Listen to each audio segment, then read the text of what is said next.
Assalamualaikum warahmatullahi wabarakatuh. Perkenalkan, saya Endang Sulastiningsih SPD MAP JGP Angkatan 9 Kabupaten Nganjuk dari SMK Negeri 1 Nganjuk. Saya akan memaparkan aksi nyata modul 1.4 budaya positif.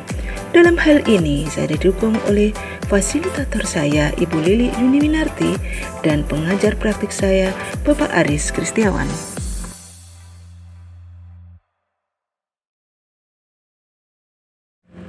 Berikut ini adalah rancangan tindakan untuk aksi nyata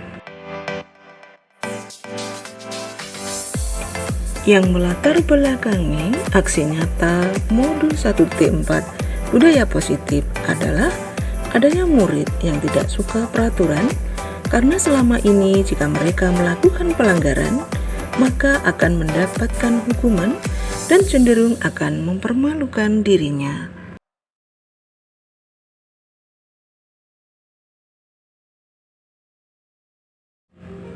Adapun tujuan aksi nyata berikut ini adalah menciptakan murid yang merdeka dan disiplin diri yang kuat, dan menumbuhkan budaya positif di sekolah dengan meyakini nilai-nilai kebijakan universal.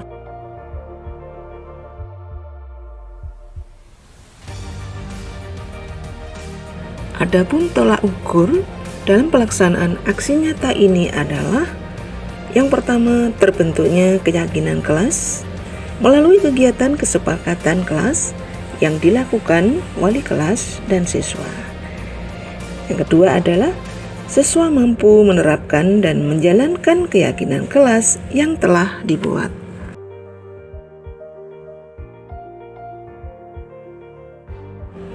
Selanjutnya adalah lini masa tindakan, yaitu langkah-langkah tindakan yang akan dilakukan. Tindakan yang pertama adalah menghadap kepala sekolah untuk menjelaskan pentingnya penanaman budaya positif dan keyakinan kelas di sekolah, serta meminta izin mendiseminasikan bersama rekan guru. Selanjutnya adalah mengumpulkan rekan guru untuk melakukan diseminasi pemahaman materi budaya positif, yaitu keyakinan kelas dan segitiga restitusi. Yang ketiga adalah berkoordinasi dan berkolaborasi dengan wali kelas untuk membuat keyakinan kelas di kelas masing-masing. Yang terakhir adalah memantau, merefleksi, dan mengevaluasi keyakinan kelas yang telah dibuat.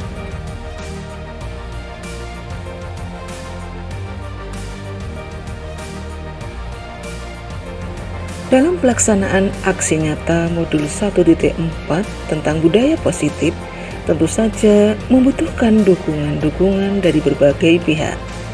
Dukungan yang dibutuhkan adalah: pertama, dukungan dari kepala sekolah, rekan guru, serta murid agar tindakan yang telah disusun dapat dilakukan secara lancar dan menyeluruh. Yang kedua adalah sarana dan prasarana untuk menumbuhkan budaya positif di sekolah. Terakhir adalah orang tua dalam melakukan budaya positif di rumah.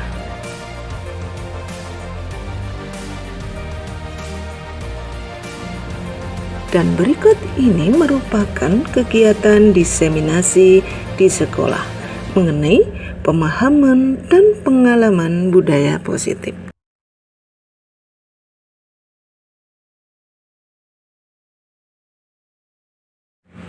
Inilah aksi nyata modul 1.4 budaya positif, yaitu menyebarkan pemahaman dan pengalaman penerapan budaya positif, yang disampaikan oleh Endang Sulastiningsih SPD MAP JGP Angkatan 9 Kabupaten Nganjuk.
Assalamualaikum warahmatullahi wabarakatuh. Waalaikumsalam warahmatullahi wabarakatuh. Yang saya hormati Bapak Kepala SMK Negeri 1 Nganjuk, yang saya hormati Bapak Ibu Guru SMK Negeri 1 Nganjuk. Pertama, marilah kita panjatkan puji syukur kehadirat Allah Ta'ala yang mana pada pagi hari ini kita dapat bersama-sama di sini dalam keadaan sehat walafiat untuk melaksanakan sosialisasi, yaitu menyebarkan pemahaman dan pengalaman penerapan budaya positif. Baiklah Bapak Ibu, selama pendidikan pelatihan CGP Angkatan 9, saya mendapatkan berbagai ilmu yang tentunya tidak hanya untuk saya pribadi. Di sini saya akan mensosialisasikan kepada Bapak Ibu semuanya agar walaupun Bapak Ibu tidak mengikuti pendidikan pelatihan, Bapak Ibu juga mendapatkan ilmu yang saya dapatkan dan nanti dapat diterapkan kepada anak didik Bapak Ibu semuanya. Baiklah Bapak Ibu, segera saya mulai. Ya, sebelumnya saya mengucapkan selamat datang para guru hebat. Mari belajar bersama, berkolaborasi, saling mendukung demi mewujudkan disiplin positif di sekolah kita tercinta.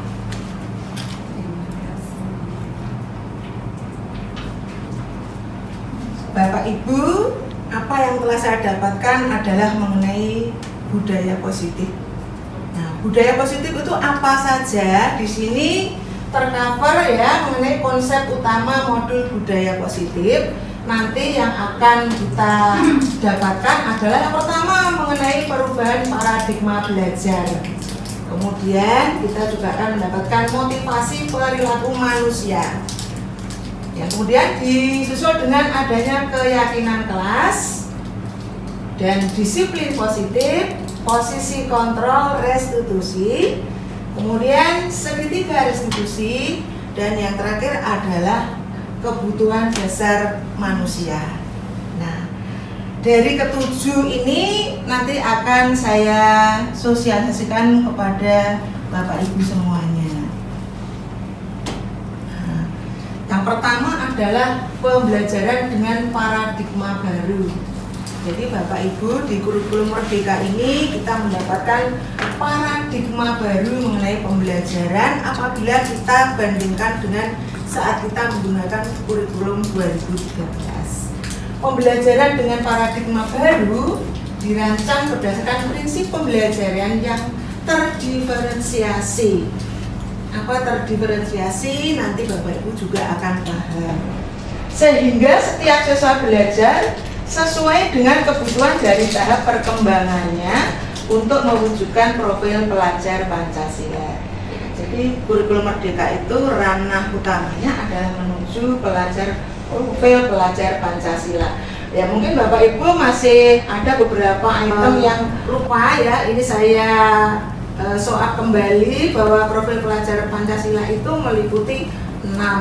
Yang pertama, beriman bertakwa kepada Tuhan Yang Maha Esa dan berakhlak mulia, berkebinekaan global, bergotong royong, kreatif, bernalar kritis, dan mandiri. Tentunya Bapak Ibu sudah tahu karena Bapak Ibu semuanya sudah pernah tahu dan mengerjakan nilai raport ya. Nah, sekarang kita lanjut dengan disiplin positif Bapak Ibu. Dalam budaya kita, makna kata disiplin itu dimaknai menjadi sesuatu yang dilakukan seseorang kepada orang lain untuk mendapatkan kepatuhan. Kita cenderung menghubungkan kata disiplin itu dengan ketidaknyamanan. Jadi kalau siswa kita itu kita ajak komunikasi berkaitan dengan disiplin, itu yang dirasakan mereka itu pasti sesuatu yang tidak nyaman karena harus diikat ya kan oleh orang lain untuk mendapatkan kepatuhan. Nah, sebagai disiplin positif itu merupakan salah satu cara ya penerapan disiplin yang bertujuan untuk menumbuhkan kesadaran serta memberdayakan anak untuk melakukan sesuatu tanpa disuap ancaman maupun hukuman. Jadi disiplin positif dengan disiplin itu berbeda. Kalau disiplin saja, anak-anak itu merasa harus mematuhi karena adanya tekanan. Tetapi kalau disiplin positif nanti, bagaimana anak-anak itu terbentuk jiwa disiplin, tetapi atas dasar kemauan diri, inisiatif diri, kesadaran diri bahwa dia itu ingin menjadi anak yang disiplin. Nah, sebagai pendidik, tujuan kita adalah menciptakan anak-anak yang memiliki disiplin diri, sehingga mereka bisa berperilaku dengan mengacu pada nilai-nilai kebajikan universal dan memiliki motivasi intrinsik, bukan ekstrinsik. Jadi selama ini anak-anak itu kalau disiplin ya, mulai dari masuk sekolah sampai pulang, itu kebanyakan adalah karena motivasi dari luar. Karena peraturan sekolah, karena ada guru ketertiban di depan, ya toh, karena terikat oleh guru mapel dan sebagainya. Sehingga mereka harus disiplin karena motivasi dari luar atau eksternal. Nah, disiplin positif nanti adalah bagaimana menciptakan siswa itu menjadi pribadi disiplin positif, yang mana kedisiplinannya itu karena motivasi internal, jadi berangkat dari diri sendiri.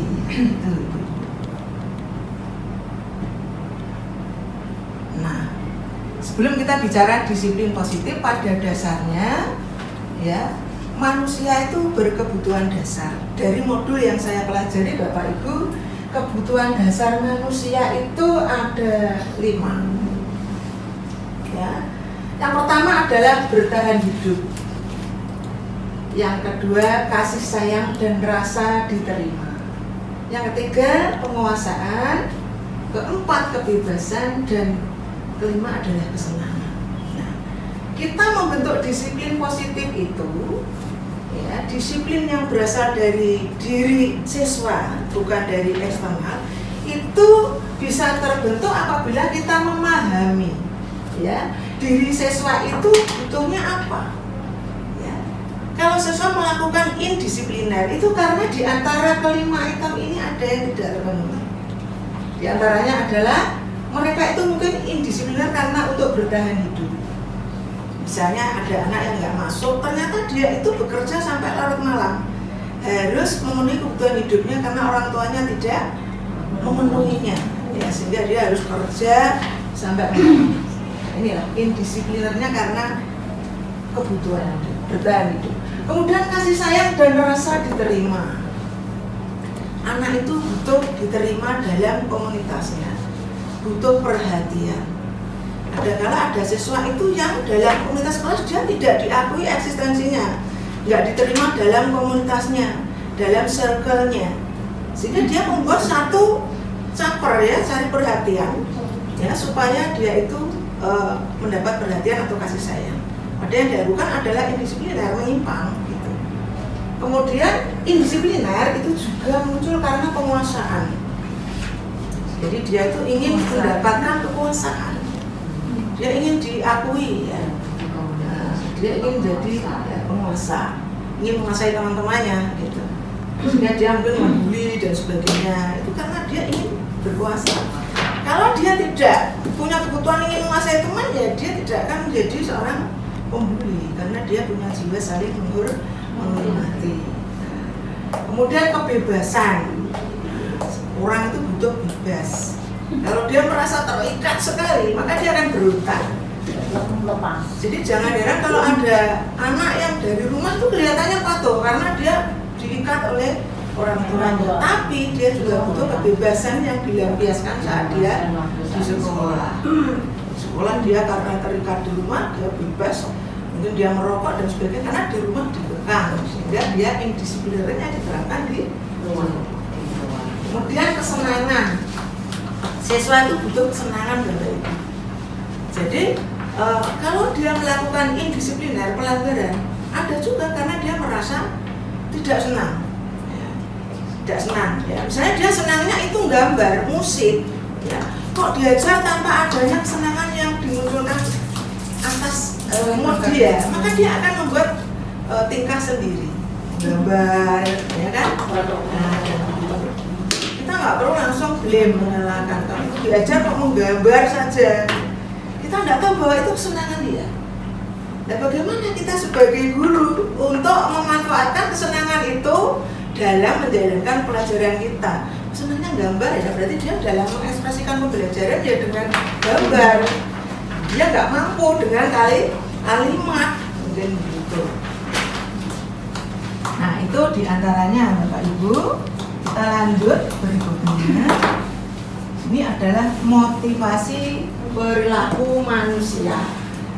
Motivasi merupakan dorongan yang timbul pada diri seseorang secara sadar. Jadi motivasi diri secara sadar atau tidak sadar untuk melakukan suatu tindakan dengan tujuan tertentu. Nah, baiklah, di sini ada 3 yang saya sampaikan ya. Yang pertama, menghindari ketidaknyamanan dan hukuman. Ya. Yang kedua, mendapatkan imbalan atau penghargaan dari orang lain. Yang ketiga, menghargai nilai-nilai kebajikan diri sendiri. Jadi di sini ada 3 penyebab siswa itu disiplin, Bapak Ibu. Yang pertama, siswa disiplin itu karena apa, Bapak Ibu? Menghindari ketidaknyamanan dan hukuman. Dia disiplinnya itu karena takut dihukum. Nah, ini motivasinya apa? Ekstrinsik dari luar, ya kan? Bukan karena dia sadar. Rata-rata siswa kita seperti itu mungkin ya Bapak Ibu ya. Nah, itu karena memang takut dengan gurunya, dengan ya Pak Arjo selaku warga kesiswaan, ya kan? Nah, itu rata-rata siswa kita seperti itu. Kemudian ada juga yang dia disiplin karena mendapatkan imbalan atau penghargaan dari orang lain. Ya, murid melakukan disiplin diri karena ia ingin mendapat imbalan. Ini merupakan motivasi ekstrinsik. Kira-kira contohnya apa, Bapak Ibu? Nilai yang bagus, hadiah, ya. Anak-anak, nanti kamu kalau nilainya bagus itu akan Ibu kasih surprise. Yang terbaik akan saya kasih surprise. Itu karena apa? Motivasi ekstrinsik. Apakah itu bagus bagi siswa, Bapak Ibu? Pamrih. Oh, pamrih ya. Nah, nanti akan lebih tahu bahwa ini setelah kita bahas bersama. Tidak bagusnya apa selain pamrih itu ada, Bapak Ibu, ternyata ada dampak sosial emosional yang berbahaya bagi siswa yang lain. Nah, oke. Dan yang ketiga, ini yang diperoleh di pendidikan guru penggerak, Bapak Ibu, yaitu menghargai nilai-nilai kebajikan diri sendiri. Murid melakukan disiplin diri karena sadar akan nilai kebajikan dirinya. Nah, ini merupakan motivasi intrinsik. Jadi memang saya sadar, saya harus mengerjakan PR karena saya sadar saya ingin jadi pribadi yang tanggung jawab. Bukan karena paksaan harus mendapat nilai baik. Karena saya memang harus pribadi tanggung jawab yang dilatih sejak sekolah, sehingga saat saya dewasa juga tetap menjadi pribadi yang tanggung jawab karena sudah membentuk kebiasaan. Nah, itu. Jadi memang dia punya harga diri. Berikutnya Bapak Ibu adalah konsep disiplin dengan identitas gagal. Jadi ada disiplin anak itu, tapi sebenarnya anak itu sudah mengalami sebuah kegagalan. Disiplinnya bagaimana yang menjadi kriteria kegagalan itu? Yaitu disiplin karena hukuman. Mengapa kelihatannya anak-anak disiplin tapi dianggap gagal, Bapak Ibu? Bapak Ibu bisa melihat di slide. Kenapa hukuman dianggap gagal? Anaknya sudah disiplin. Ternyata dari sisi psikologi anak itu akan merasa tersakiti karena terpaksa diri itu menyakitkan, ya. Itu tidak nyaman, itu tidak nyaman, itu menakutkan. Jadi murid itu takut, itu memaksa siswa, ya. Dan murid menyembunyikan kesalahan kadang-kala, ya. Dan murid menjadi rendah diri. Kok bisa dihukum rendah diri? Ya misalnya ada siswa yang nggak mengerjakan PR, kemudian dihukum, ya. Dihukum disuruh menulis 5 kali. Teman-temannya tahu. Kira-kira perasaan siswa yang dihukum itu bagaimana dengan teman-temannya? Malu. Jadi kita itu sebenarnya sudah membuat rasa malu pada siswa itu. Nah, tentunya kita semua sudah pernah melakukan ya Bapak Ibu ya. Nah, kita itu sudah malu dan rendah di normal. Dan kadangkala anak-anak itu juga menyembunyikan kesalahan. Kamu tadi mengerjakan PR enggak? Mengerjakan Bu. Padahal dia itu PR-nya temannya.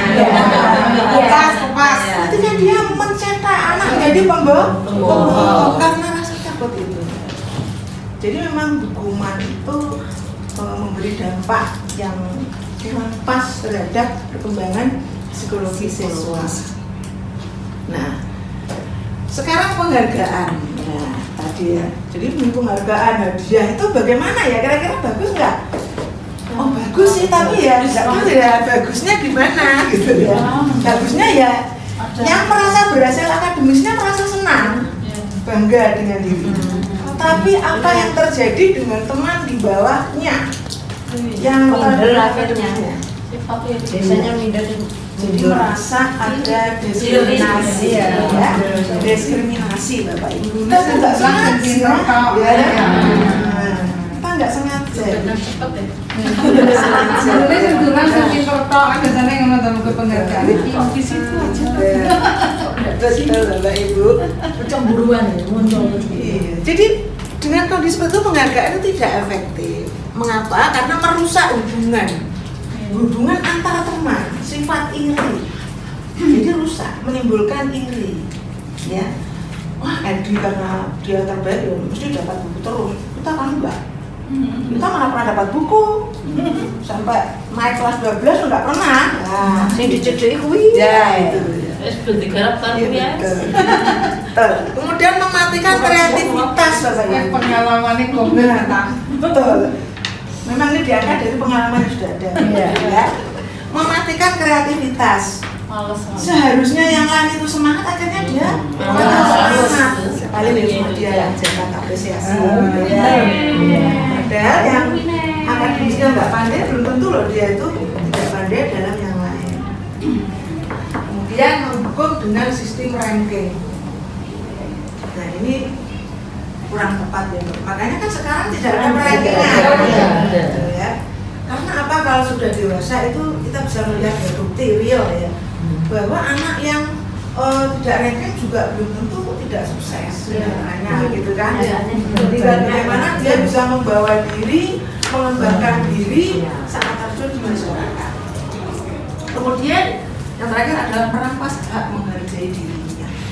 Jadi kita tuh kalau sudah memberi penghargaan sebenarnya merampas hak teman yang lain untuk bisa menghargai dirinya.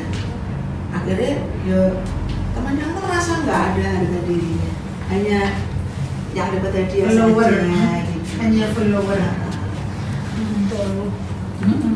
Nah, sekarang konsep disiplin yang selanjutnya ini ya, dengan konsep disiplin identitas sukses. Ya, identitas sukses itu pemberian disiplinnya bagaimana? Ya, yang pertama adalah konsekuensi. Konsekuensi itu biasanya adalah sebagai pengamat. Jadi kita tuh pengamat. Ada peraturan, kemudian siswa mematuhinya. Jadi peraturan, namanya konsekuensi itu ada peraturan. Peraturannya siswa masuk jam 7, kemudian jam 8 terlambat hukum, disuruh bersihkan toilet. Itu memang bisa, tapi penguatan jangka pendek. Ya, jangka pendek. Kalau anak tidak termonitor dari diri sendiri akan terjadi lagi dan terjadi lagi. Kemudian perlu monitoring berkelanjutan.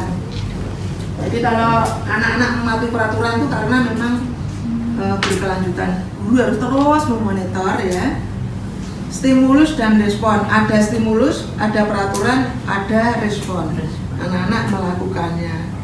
Ya. Kemudian murid itu yang dihormati adalah peraturan. Menghormati peraturan ya, bukan karena motivasi diri. Kemudian kehilangan waktu untuk merenungi kesalahan. Jadi yang penting saya patuh peraturan, kesalahan saya apa tuh? Enggak ada, Lewat aja. Ya, lewat aja. Dan yang terakhir adalah yang kita dapat di pendidikan pelatihan Bapak Ibu, yaitu restitusi. Ya. Restitusi inilah yang akan saya sampaikan. Restitusi itu adalah murid bertanggung jawab untuk perilakunya. fokus pada pemecahan masalah jangka panjang. Jadi kalau murid bersalah itu Bapak Ibu, kita tuh nggak langsung memberi solusi, kamu harusnya begini, itu enggak. Tapi kita minta pendapat sesuai itu. Kira-kira kalau kamu sering terlambat, apa yang kamu lakukan untuk memperbaiki diri? Jadi kita minta pendapat siswa. Yang kamu lakukan apa kira-kira supaya tidak terlambat? Selama ini kan kita belum pernah ya minta pendapat siswa. Kalau kamu nggak kerjakan PR terus seperti ini, kira-kira apa yang kamu lakukan supaya kamu tuh rajin mengerjakan PR? Kan kita nggak pernah bertanya seperti itu. Jadi harusnya itu memang berangkat dari pendapat siswa sendiri yang disipliner itu. Bukan kamu harus mengerjakan 5 kali, kita yang menentukan tidak. Kamu piye? Ya, itu bahasa Jawanya. Iya. Terus murid menghormati dirinya dan orang lain. Nah, kalau kita ditanya, murid ditanya seperti itu, jadi murid merasa dihargai. Oh ya, ide saya dihargai. Ya sebaiknya saya belajar agak giat Bu. Jadi menghargai idenya siswa, Bapak Ibu, menghormati. Kan siswa merasa dihargai, dihormati. Ya. Teori kontrol. Jadi diri siswa lah yang memegang kontrol terhadap perubahan terhadap kesalahannya. Ya. Kemudian murid bersemangat memperbaiki kesalahan karena memang berangkat dari kesadaran dari dirinya. Misalnya ada siswa yang sering tidur di masjid saat pelajaran, dia dipanggil, ya, kamu tidur di masjid ya? Iya. Kok kamu tidur di masjid? Kalau kamu bener atau salah sih? Kan siswa juga tahu ya, salah kok Bu. Iya, salah. Kalau salah kira-kira apa yang harus kamu lakukan untuk memperbaiki kesalahanmu kok tidur di masjid? Pasti siswa kan berpendapat pasti. Itu loh Ibu. Jadi ilmu yang saya dapatkan itu bisa diterapkan gitu. Ya. Oke, kita lanjut. Nah, konsep disiplin, pendekatan restitusi sebuah cara menanamkan disiplin positif pada restitusi itu apa toh? Dari tadi saya mengucapkan restitusi ya.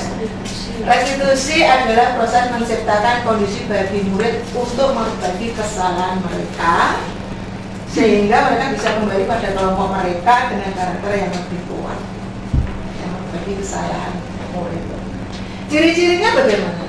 Bukan menebus kesalahan, namun belajar dari kesalahan.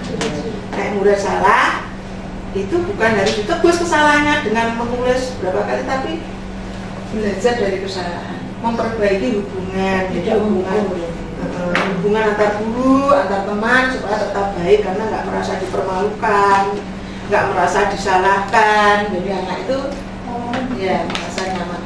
Tawaran bukan paksaan. Jadi ditawari, kamu harus melakukan apa supaya tidak bolos lagi, harus melakukan apa supaya mengerjakan PR, ya. Tanya teman saya, berarti kan memang solusinya dia umatnya bertanya, motor-motoran,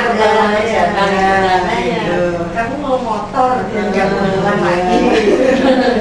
Menuntut untuk melihat ke dalam diri, menuntut untuk melihat ke dalam diri, maksudnya gimana?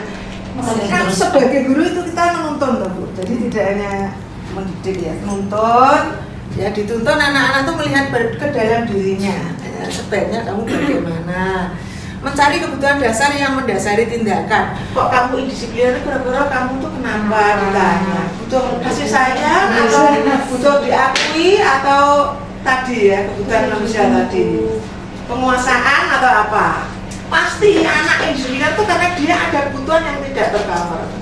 Ada yang salah. Ada yang salah. Yang salah adalah kebutuhannya tidak terpenuhi ya.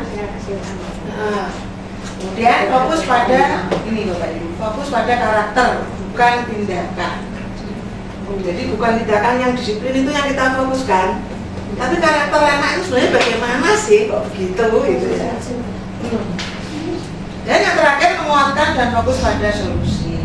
Jadi kita kuatkan anak-anak, kita motivasi ya dari solusi yang sudah dia tawarkan tadi ya. Misalnya ya sudahlah kalau kamu mau misalnya bangun lebih pagi, ibu sangat senang sekali, terima kasih, berarti kamu sudah paham gitu kan, misalnya.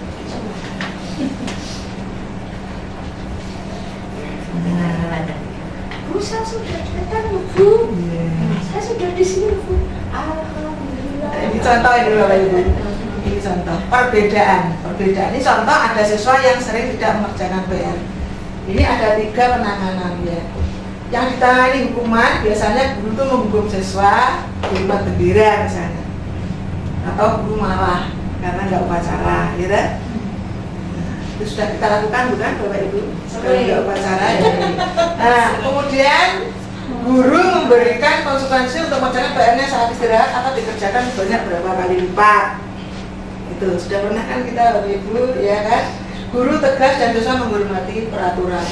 Dalam hal ini kalau sistem konsekuensi itu memang ya tegas, tetapi ya itu siswa juga menghormati peraturan, namun tidak berangkat dari diri. Nah, yang terakhir Bapak Ibu, ini solusi terupdate ya. Guru menanyakan keyakinan kelas dirinya dan membantu siswa menyelesaikan masalahnya. Ya, kenapa? Keyakinan kelas itu apa ya? Nah, ternyata ini hal yang baru juga ya Bapak Ibu guru. Kita itu perlu membuat keyakinan kelas selaku wali kelas. Guru juga boleh ya membuat keyakinan kelas. Guru terbuka dan siswa menghormati dirinya dan orang lain. Jadi restitusi itu sebelumnya perlu keyakinan kelas yang harus dibentuk di setiap kelasnya. Nah, sekarang kita ke posisi kontrol restitusi. Jadi posisi kontrol guru itu bermacam-macam. Ada yang menghukum, membuat rasa bersalah, teman, pemantau dan manajer. Penghukum ya seperti itu, Bapak Ibu ya dihukum di depan kelas, membuat rasa malu ya kan, membuat rasa bersalah. Ya, siswa selalu disalahkan. Kadang ada juga guru yang seperti teman, jadi terlalu baik juga ada. Tapi ini akhirnya anak itu terlalu menggantungkan gurunya gitu ya. Kemudian pemantau itu yang konsekuensi tadi ya Pak Ibu. Dan terakhir adalah manajer. Manajer itu yang akan kita terapkan ya, kontrol sebagai manajer. Nah, ini contoh penerapan 5 posisi kontrol. Kasusnya ini saya angkat karena ini terjadi memang betul ya di siswa kita. Siswa tidur di masjid saat kegiatan pembelajaran. Ya. Kalau kita menghukum mesti kita gimana? Patuhi aturan sekolah, berdiri di depan kelas. Ya, kalau kita menghukum. Kalau kita seorang pembuat bersalah, maka pasti bertanya berapa kali guru harus memberitahu kamu, ya, jangan tidur di masjid. Ya kan? Seperti itu. Ya. Guru itu kecewa loh kalau kamu tidur di masjid terus karena nggak ngerti. Nah, itu membuat rasa bersalah misalnya. Kalau teman gimana bahasa guru sebagai teman? Ayolah, yang tertib ya fair, buat guru bangga dengan kamu. Kali ini tidak apa-apa kamu salah, ya, jangan diulang lagi, itu yang sebagai teman. Ya. Tapi anak itu akhirnya manja gitu. Kemudian pemantau, ini berdasarkan peraturan sekolah yang ada. Kamu sudah melanggar apa peraturan dan konsekuensinya? Jadi konsekuensi ya. Ya kalau aku Bu, di sekolah Bu ya seperti itu ya. Dan yang terakhir adalah manajer. Ini menanyakan, apakah kamu tahu kesalahanmu? Tidak. Dipanggil, ya Bu, kesalahan saya tidur di masjid itu kan. Kira-kira bagaimana kamu akan memperbaiki kesalahan ini? Jadi dimintai pendapat Bapak Ibu siswanya, jangan kita yang menentukan perbaikannya. Nah, ini hal yang baru Bapak Ibu, yaitu keyakinan kelas. Mengapa keyakinan kelas ini perlu dibentuk? Mengapa kita memiliki peraturan tentang penggunaan helm pada saat mengendarai kendaraan bermotor? Mengapa memiliki peraturan tentang penggunaan masker? Itu karena apa Bapak Ibu? Karena kita yakin tuh, kalau pakai helm itu bisa menjaga keselamatan.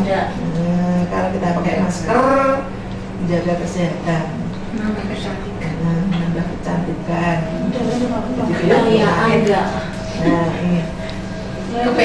Nah, membuat keyakinan kelas itu caranya gimana ya? Biasanya guru bersama-sama dengan siswa membuat keyakinan kelas, berdiskusi dulu tentang peraturan yang nanti akan kita patuhi bersama ya. Misalnya siswa dilarang membuang sampah sembarangan, misalnya begitu ya. Merumuskan peraturan menjadi keyakinan. Jadi nanti peraturannya misalnya dilarang buang sampah itu dulu jadi keyakinan yang berkalimat positif, jangan dilarang. Karena kalau dilarang anak-anak malah melakukan. Jadi menggunakan kalimat bentuk positif dalam buat keyakinan kelas. Misalnya dilarang buang sampah berarti jaga kebersihan. Jadi jangan membuat peraturan yang dilarang karena itu memotivasi ya. Beda dengan kalimatnya yang positif. Nah kalau sudah keyakinannya ditempel di kelas. Kalau saya udah beda. Ya terima kasih. Keren. Keren. Selalu sikap baik. Bagaimana pembentukan keyakinan kelas? Keyakinan kelas itu harus lebih abstrak dari peraturan. Ya, sedikit saja agar mudah diingat. Disiplin waktu berarti kan nggak boleh datang terlambat seperti itu. Diringkas jadi disiplin waktu. Belajar dengan antusias, nggak boleh tidur di kelas dan sebagainya. Diringkas dengan itu. Saling menjaga kebersihan, jadi nggak boleh buang sampah sembarangan dan sebagainya. Saling menghormati, nggak boleh membuli, nggak boleh mengolok-olok, nggak boleh merendahkan. Menghargai pendapat orang itu diringkas jadi saling membantu dan bekerja sama, bergotong royong dan sebagainya. Menghargai guru atau teman yang sedang berbicara. Saling menerapkan 5S, senyum, sapa, salam, sopan, santun. Ini ya. 5R. Gemar membaca dan menulis sebagai budaya literasi. Itu yang pertama Bapak Ibu, gemar membaca. Membaca dalam hal ini boleh mengakses internet ya, kalau zaman sekarang tidak harus Literasi. Segitiga restitusi itu adalah penerapan dari bagaimana menerapkan restitusi ya sebagai manajer, guru sebagai manajer. Nanti kalau ada sesuatu yang indisipliner, yang pertama adalah kita menstabilkan identitas. Jadi kita semua akan melakukan hal terbaik yang bisa kita lakukan. Bagaimana yang menstabilkan identitas? Nanti ada contoh dialognya ya. Validasi tindakan yang salah, semua perilaku memiliki alasan. Contohnya gimana validasi? Nanti ada contohnya. Nah, jadi nanti saya akan berikan contoh praktek penerapan segitiga restitusi, yaitu 2 permasalahan Bapak Ibu. Nah, saya akan keluar dulu, saya menuju ke ini ya, yang videonya ya.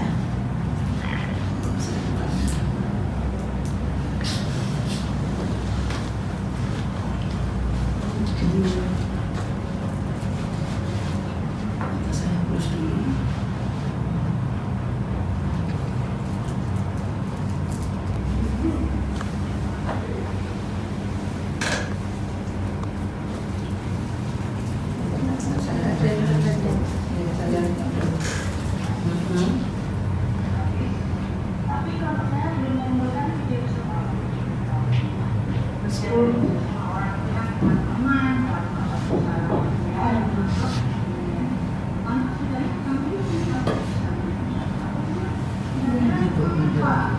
Ruangannya Pak Lakan, nggak tahu nggak semua.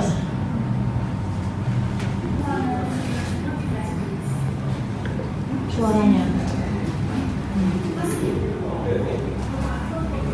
Kadang beda. Suaranya.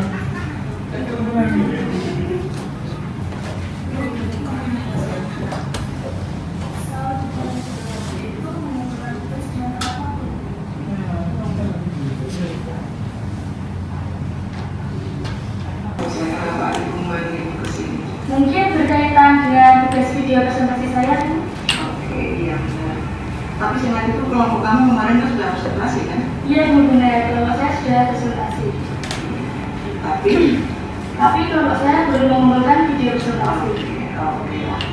Ya baik, misalnya semua orang itu kan teman-teman melakukan suatu kesalahan ya, termasuk ini adalah menstabilkan identitas ibu. Jadi semua orang pernah melakukan kesalahan. Kamu dan kelompok kamu kok tidak mengumpulkan tugas? Memori saya belum masih video tersebut. Dan saya belum menaruh video tersebut di flash disk. Kamu masih ingat nggak keyakinan kelas kita? Ya, sebenarnya sudah dibentuk keyakinan kelas Bapak Ibu. Oh iya.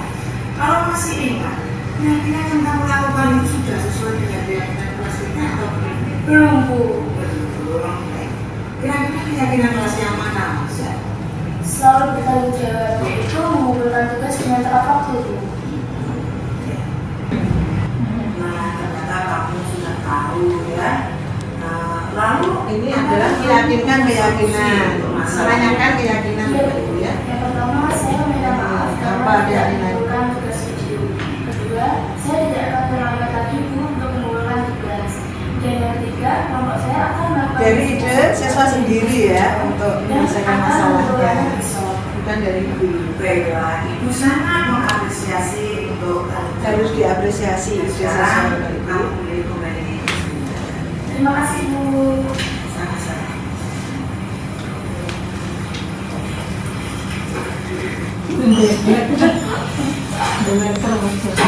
Nah, sekarang ini Ilham, selasa kemarin kamu kelihatannya kok tidak ikut pelajaran bahasa Inggris ya? Ya Bu, maaf, soalnya saya jadi di masjid sampai dapat dari uang. Bisa menyenangkan bisa tidur nyenyak di masjid ya. Benar-benar pasti senang kok kalau bisa tidur nyenyak itu.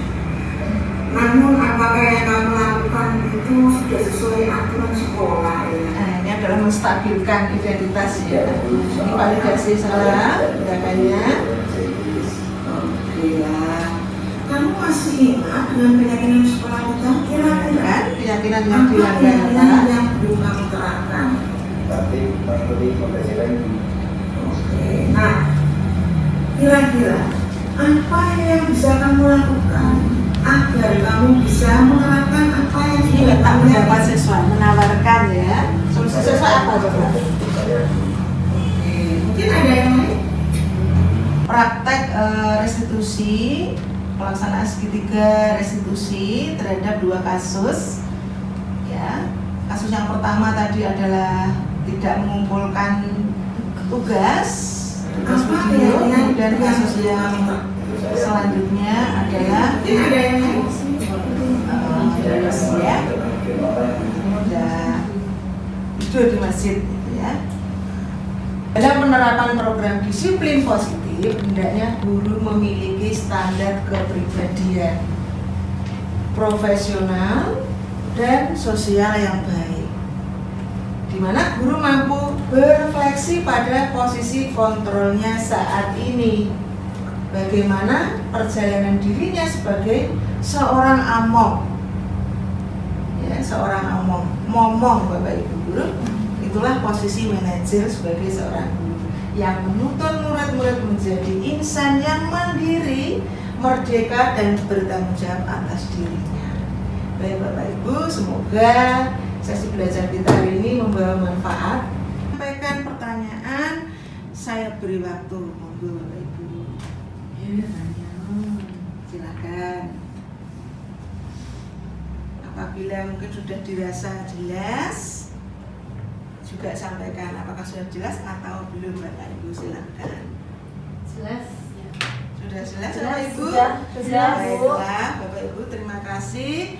Semoga kebersamaan kita hari ini, kolaborasi kita hari ini membawa manfaat bagi kita dan siswa-siswa kita nanti. Terima kasih Bapak Ibu. Sesi kolaborasi saya tutup. Alhamdulillah. Akhirus salam. Wassalamualaikum warahmatullahi wabarakatuh. Waalaikumsalam warahmatullahi wabarakatuh.